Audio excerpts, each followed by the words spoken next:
He came last night in my dream again, a magic and mysterious man. Riding on the wind, I could hear a melody. One half of the planet became the asteroid belt. The other half of the planet became Earth. And as Mr. Sitchin says, Earth is Tiamat reincarnated. Just before this terrible cataclysm, there were 11 satellites. On her other shoulder is her pillar, the pillar of life, the tree of life that actually opens the Stargate or the wormhole. So we're going to spend the next several hours bringing this picture to life, talking about this goddess, talking about her blue apples and her pillar. What are the blue apples? Well, the image I want to anchor in your mind to begin is the image that the blue apples are actually a cluster of grapes. Once you make that connection and begin to understand that the blue apples are a cluster of grapes, it begins to open up this story and gives you a key symbol with which to pry open the ancient mystery center of our Milky Way galaxy. That center was called Tula. Tula is a Sanskrit word that means balance. I find it most striking that the astrological sign for Libra, which is the symbol for balance, perfectly unless we get over terror. But we're fighting terror with what? More terror. Guess what the outcome's going to be? Terror. The only way that we're going to overcome terror is with terra, compassion and enlightenment. I suggest that the only way that we can win this is to take the $1 trillion that we're going to spend on the war on terror over the coming years and spend it on compassion and enlightenment instead. But the bottom line here is that how did this happen? How is it that the cosmic mind synchronizes in this way? The mind will emerge a serpent rope. And from the serpent rope will emerge the god of 9 winds. Possible. Here is a depiction of the Lord of the Mist from Navajo country, and the Lord of the Mist here is standing before the bullseye or the concentric circles. If you watched the news this morning in Los Angeles, you saw this. This is the symbol for the earthquake. And ground zero is the earthquake fan wormhole, and he is blue. Now, I'm not here to tell you that blue apples is Jesus' nickname in heaven, but it just might be. Stargates or wormholes are also called Schwarzschild wormholes. And I find it fascinating that they depict the throat of the wormhole as the familiar Vesica Pisces or the almond shape. Oh, why do they have Jesus coming out of the same shape at Chartres Cathedral in France? I believe, from my perspective, that it's a gateway. They are actually talking about stargates or wormholes. Jesus said, "I am the door." What did he mean? I believe he meant he literally was the door, but not him individually. He represented the Stargate or wormhole teaching that will enable us to become citizens. At the very center of the Nibiru symbol for Nibiru is this symbol right. Sumerians and the Anunnaki, the dwellers of Nibiru, had many different names for their home planet. They called it Nibiru, they called it An, they called it the Lord, it was called Marduk. Many people today call it Planet X, and there's a lot of talk about an upcoming or impending appearance of Planet X in our world, sometime within the next 500 years or so. I find it fascinating that the most sacred name for Nibiru was Nam Tilaku. Literally translated, Nam Tilaku means Nam, which is another word that means destiny. Ku means God. Name of God is Tula, is a literal translation for the planet Nibiru. The beings from Tula, we are told by, when you read the myths and legends of the Anunnaki and the Elohim, the Shining Ones, they're almost always connected with gateways. And this is a fantastic depiction that shows the sun god emerging from a gateway. It's suggested that it's some form of a mine shaft that he may be emerging from. But I think the mine shaft can be extended even into the cosmos. And what we're talking about here are a group of beings that emerge through stargates or wormholes. This knowledge was given to a portion of humanity. This is believed to be a representation of the Epic of Gilgamesh, and this is here. Ea, we are told, came to earth in search of the blue stones that cause ill. These blue stones are seldom commented upon by researchers into the Anunnaki, but I believe that they're the actual key to unlocking what it is that they were all about. The reptile, the serpent in the Garden of Eden, was the wise teacher, the teacher that delivered the secrets of the tree of life to Adam and Eve. It's the secrets of stargates. And light, as it's used in myth and scripture, is an electromagnetic radiation. It's associated with a radiance associated with a divine or translated being. Personality transformation often accompanies these experiences. If you've ever met Dannion Brinkley, you know what I'm talking about. Jesus Christ, as they say in the South where I live, are named. The church, universally and locally, is a cluster of grapes. We are many yet one. And this is why, in the Gnostic portrayals of the crucifixion, the cluster of grapes is present.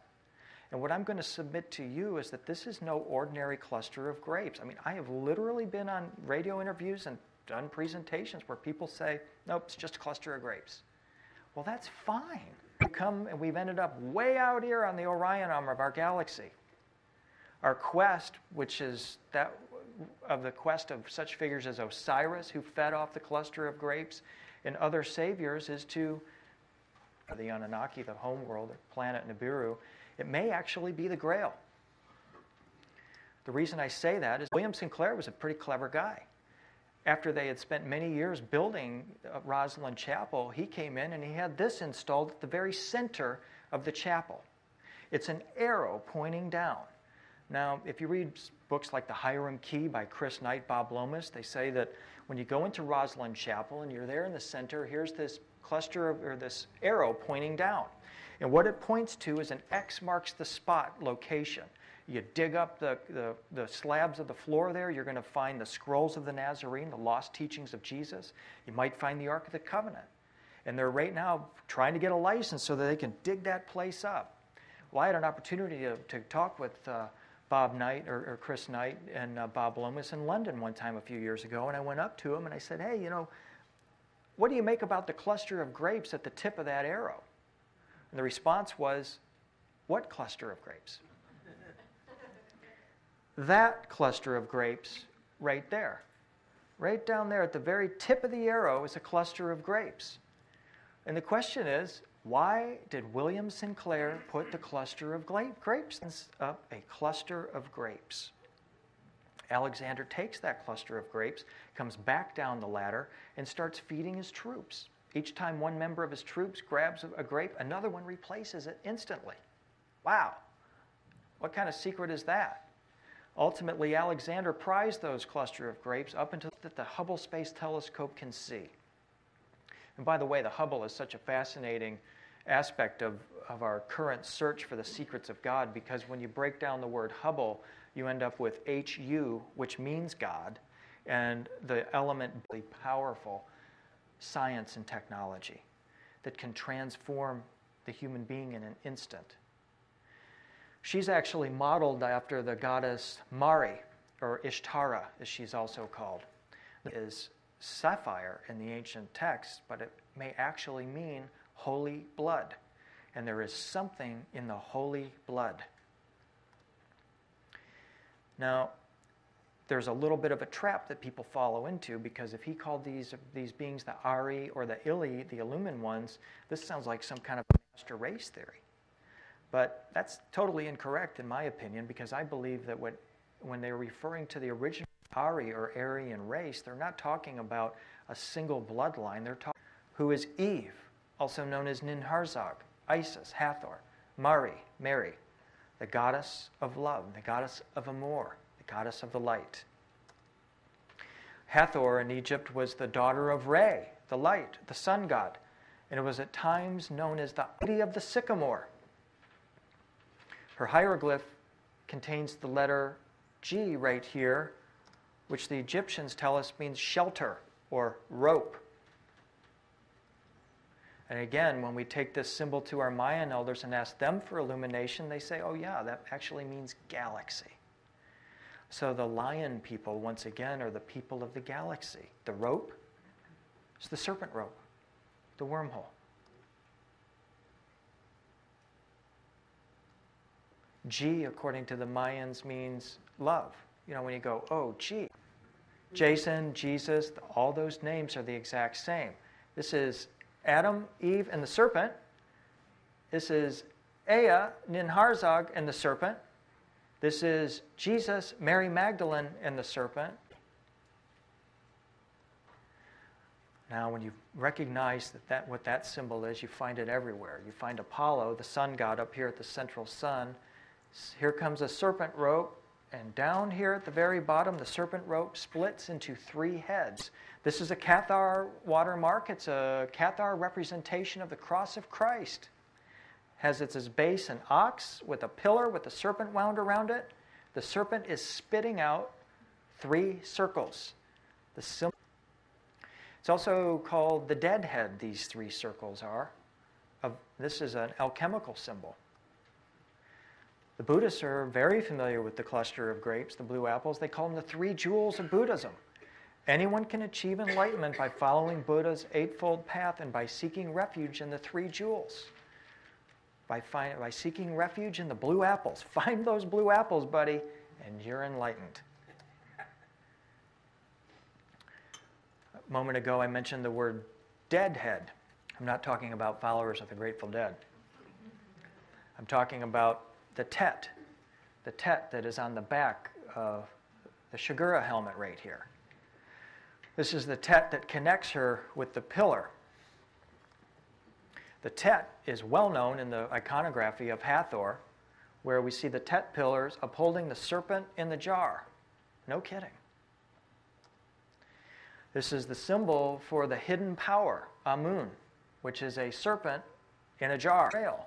Well, the trail leads to Egypt here, where the ark likely originated, and it is in this ark that we find the blue apples.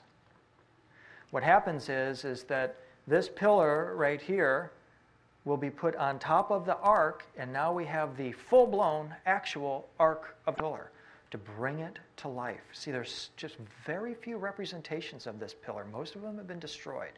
And so what I'm doing is working to assimilate those and bring them together. And this is Dana's work thus far. It's a work in progress. We're just getting started on Over the Covenant, and here's some people that are working on it.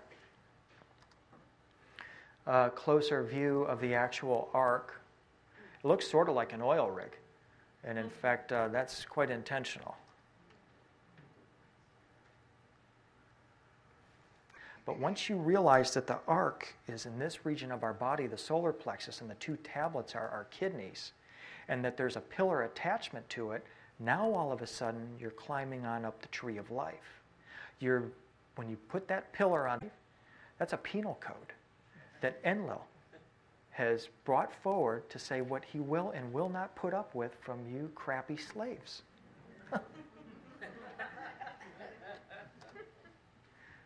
But they intertwine the symbolism, they mix it up, and it's our job to go back and figure out what this is really all about.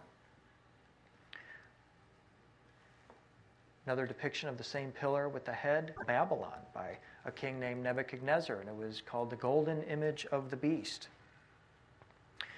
Nebuchadnezzar, as I've talked in other lectures, and I'll let you read about in my books, opened up a fiery furnace out of which the Son of God emerged. During this same time, the prophet Jeremiah took the Ark of the Covenant out of Solomon's temple and took it to Ireland, where it probably remains today, according to Irish researchers. A fool like me getting up here and saying, well, look at this here. Now, wait a minute. What's really going on here? These guys are plagiarists.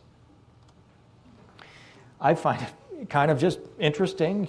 Are thanks to the blues of lapis lazuli. What was it about the tiny blue dots of lapis lazuli that caused these incredible paintings? Were they the actual root cause teachings of Hermes, who is the Egyptian god Thoth. So in a sense, we can say that the blue stones or the blue apples caused the Enlightenment. Hermes is a name that means stone. You take the first letter S off the word stone and you're left with tone. He's a ketone free. This is Akhenaten, who is channeling with his anchor key of life, which is interchangeable with this wand, the rays from a healing sun called Atan. Now, the word Adon remains of his incredible dynasty. Well, not actually a dynasty, but his reign. He's portrayed here with the healing rays of the Atan, and now he's in his half-man, half-lion form. Yeah, he's one of those lion people again. He's a Qatar.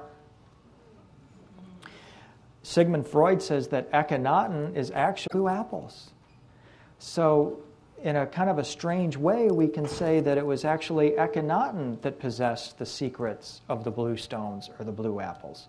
Now, wouldn't that be interesting if we could make some kind of a connection between the and here is Akhenaten channeling the stone or the key tone frequency or vibration of life. Here's his beautiful wife, Nefertiti. Here they are together. Here, those appear in King Tut's tomb as well. If there is a grail, it could actually be this right here. This is King Tut's chair, his throne chair, which is an incredibly beautiful chair that's found in the... And his wife have these blue skull caps on and this kind of wild headgear. And here's the celestial sun disk Atan beaming down upon them. Their gear. Their headgear again. They will keep tone frequency or ring that opens that Stargate or wormhole. This is a stand that appears on the throne of King Tut, symbolic, I believe, of the blue apple, pillar of love, flying vehicle on either side. Detail of the flying vehicle on either side of him with the face clearly in the middle of it. From Kosovo, another crucifixion scene, flying Corinthian network of, I submit, representing the wormhole with a guy popping out the other end. Same thing here, Jonah and the whale story. Anyway, Hildegard of Bingen's incredible depiction through the gateway again. And once again, the bullseye, symbolic, a two-dimensional representation of the three-dimensional wormhole. Here's a depiction of Jesus holding the book of life. What happened is you have this crucifixion scene, and it's like, okay, where's the beef? You know, surely this guy goes into the wormhole for 3 days, comes back out, and he's got something with him. What happened to it? Maybe it went to England, showing the skull and bones, the pillar with the serpent wound around it, all within an 8-pointed star. Symbol of the Babylonian symbol for Nibiru. The Hebrew scribe wanted to puff themselves up. Oh, we built this huge, tall porch type of thing. Or that it was a typo. They wrote 120, but they really meant to write 20. The other explanation is that the porch really was taking the Ark of the Covenant into Jerusalem, which was to be housed at Solomon's Temple. Solomon's Temple 1, and was quite possibly even there at Solomon's Temple 2. So here's David, true Ark of the Covenant. This is another depiction from the same Winchester Bible. It suggests to me that somebody knows that there's a missing piece to the Ark of the Covenant. And that